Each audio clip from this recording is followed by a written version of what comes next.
Assalamualaikum warahmatullahi wabarakatuh. Today, myself, Amir Ashram Kamil, and Yusuf will talk about the history of the mosque. First, we look at the biggest mosque in the world, which is Masjid al-Haram. The black cube structure, which is Kaabah, is the holiest place on earth by Muslims. Masjid al-Haram was built around Kaabah in 7 centuries and considered as the oldest mosque in the world. It is continuously expanded since it was erected to accommodate the growing number of Muslims from around the world. Muslims also can perform Hajj and Umrah, which is Hajj one of 5 fundamental pillars of Islam and performed for a certain period of time, while Umrah can be done anytime. Okay, next we look at the first mosque in Saudi Arabia, which is Quba Mosque. It was built in Medina in 622 current era. It was the first most accurate date and is described in Quran as first mosque to be built on PT. It was hold special significance to Muslims as it was built by Prophet Muhammad and is believed to be where the first Friday prayers were held. It also undergone many renovations on modern 20th century Islamic structure. Next, we go to the Masjid an-Nabawi. It is known as Prophet Mosque and also built in 622 current era, and was built adjacent to the house of Prophet Muhammad soon after he left Mecca for Medina. It was the second holiest place to visit and final resting place for Prophet Muhammad. It also have iconic green dome and huge courtyard, make it one of the most recognizable structures in the world, and the first place in the Arabian Peninsula to be illuminated by electricity. Next, we go to the Masjid al-Qiblatain. It was built in 623 current era in Medina. The mosque, also known as the Mosque of the Two Qiblas, has a fascinating origin that has shaped the way all preceding mosques has been constructed. It was on this site that Muhammad received holy order to change direction of prayer from facing Jerusalem, which is Masjid al-Aqsa, to now face toward Mecca, which is Kaabah. And also the mosque has 2 walls, one towards each holy city and the direction of Muslims face performing the various salah, which is holy prayer, is known as Qibla. Okay, next we go to look at the oldest mosque outside of Saudi Arabia. The first one is Masjid of Companions. It is the simple place of worship was established during some period in the 620 current era. Some experts who believe that the Mosque of Companions in the Eritrean city of Massawa could predate the mosque in Medina. When Muhammad SAW left Mecca following persecution, so did some of his companions end up in what is today known as Eritrea in East Africa. Next, we go to the Masjid al-Aqsa. According to the Al-Quran, the old city of Jerusalem was also a place of religious significance prior to the birth of the Prophet Muhammad.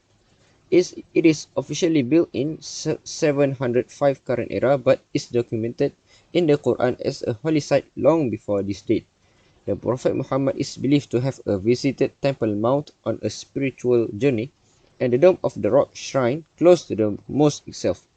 The area is of religious importance to Jews, Christians, and Muslims. Okay, next we look at the Huaisheng Mosque. It was built in 627 current era in Guangzhou, China. The most known as the Lighthouse Mosque or the Great Mosque of Canton, and has been extensively rebuilt over the years. Today it resembles a Chinese temple, aside from the minaret, which is a tower, a feature of many mosques around the world.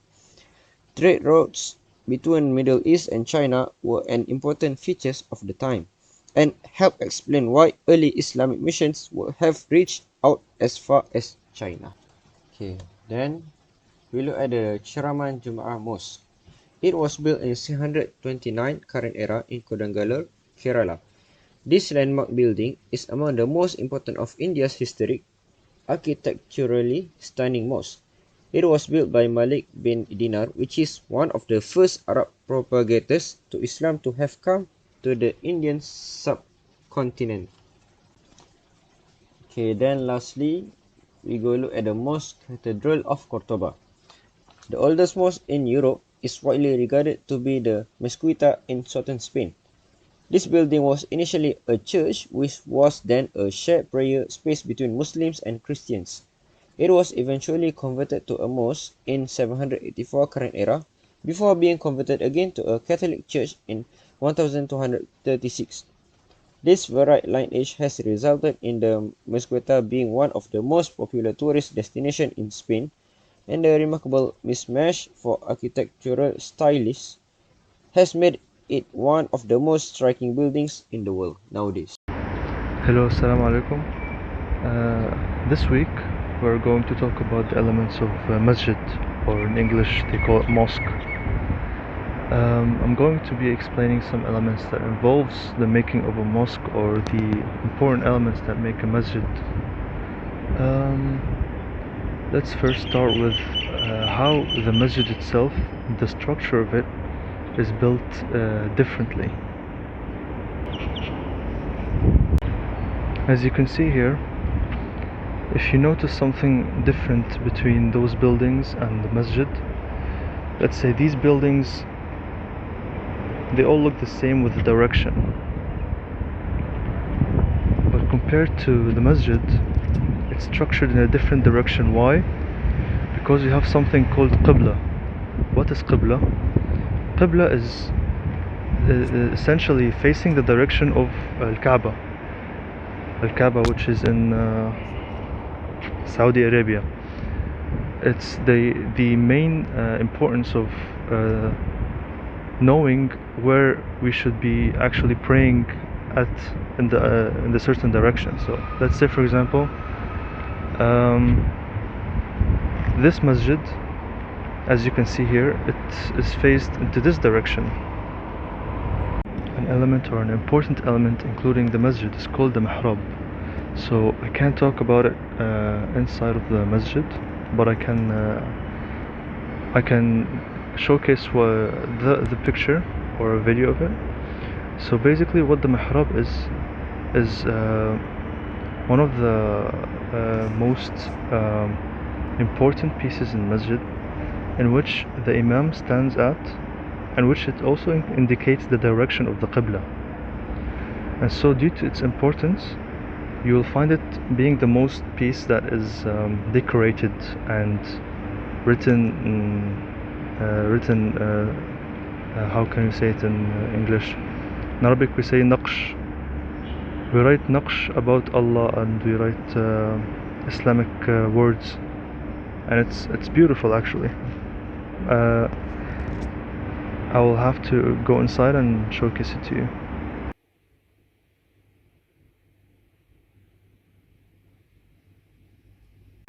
And one of the most important elements, which is included in a lot of masjids, but not in my masjid, it's called the minbar. What the minbar is, actually, it's a staircase leading upwards, and it's located at the right side of the mihrab. And what that actually is that we have something called Friday prayer, or Salat al-Jum'ah. In Salat al-Jum'ah, we sit inside of the masjid, and we wait for the imam to actually go up the stairs and make a speech. What does that speech include? It includes everything that is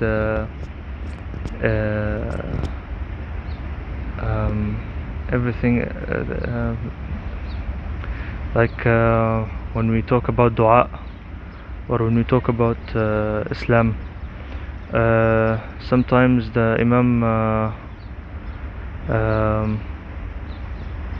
it's in my experience, I have seen that in Malaysia, the imam, when he makes the dua, he talks in Malaysian and so I cannot say Ameen right after he finishes a sentence, because I don't understand what he says.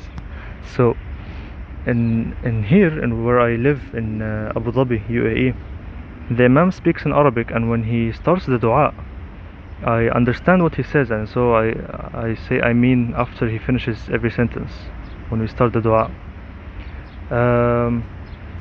The imams also talk about advices or talk about important talks basically about Islam, and so we just listen to the imam while he's sitting on the stairs upwards, which is the minbar. And some masjids we do not actually find that minbar, and my speculation, I think it's because in local masjids or small masjids we find it to be a small covers a small area, so we can basically see the imam even without him standing on the minbar. In the masjid in UTM, in University Technology Malaysia, in that masjid I remember there was a minbar. I'm not sure if there was or not, but I think that my speculation is that when there are big masjids and it's hard for a person to actually look at the imam, so they sit upwards, or they sit in the minbar at a high place so that we can actually see him. And so when talking about the direction of the masjid, we have another element that is very essential to us Muslims, is what we essentially call the minara, which is exactly in this structure over there. What that actually does is it tells us the prayer times, or calls for us to pray. We think of it as appointments on meeting Allah, our God, and we meet Allah 5 times a day. And in order to have a reminder, such as like having an alarm clock for us to wake up to morning meetings or workouts, this is a reminder for us to visit Allah 5 times a day and pray for Him, pray to Him, I mean. So basically one of the most essential elements in masjid is something that is basically, it's shown in my masjid, but it's not shown in the cultural way per se. This masjid that I'm talking about is the one that I'm showing is the one that is close to my house, and so some masjids have this kind of element and some do not. What I'm talking about is the sahn. In most masjid courtyards you find sahn. What is sahn? Sahn is a place where you can find a fountain, and that fountain is what you use to do something called tawaddu. Tawaddu is where you clean yourself in order to be able to pray to Allah. It's a place for us to be able to clean ourselves in a certain way in order to enter the masjid and be able to pray correctly without how do you say it? Without dirtying yourself. So some of the examples that were not included, or some of the elements that were not included in the masjid, I'll have to showcase it after the video to actually express how meaningful or how strongly the elements are, such as mihrab. In my mihrab, I was actually surprised. It does not look like the mihrab that it was described as in the previous masjid that I was at. It had the naqsh, or it had the words written in Islam about Allah, and it had a lot of opals, or a lot of how can you say, decorations. I'm gonna have to showcase the minbar as well. So yeah, thank you.